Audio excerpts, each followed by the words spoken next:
জাতীয় আয় পরিমাপের ক্ষেত্রে ব্যক্তিগত আয় বা পার্সোনাল ইনকাম নির্ধারণ করা গুরুত্বপূর্ণ।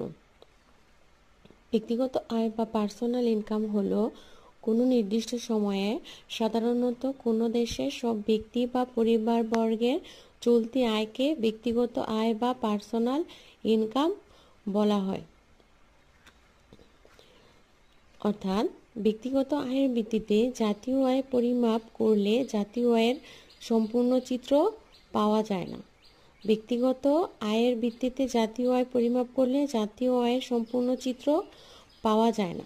অপরদিকে জাতীয় আয় থেকে সহজে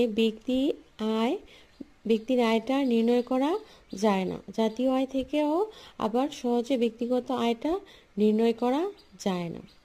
এই কারণে কিছুটা সমন্বয় সাধন করতে হয়। এই কারণে কি করতে হয়? ব্যক্তিগত আয় নির্ধারণের ক্ষেত্রে কিছুটা সমন্বয় সাধন করতে হয়।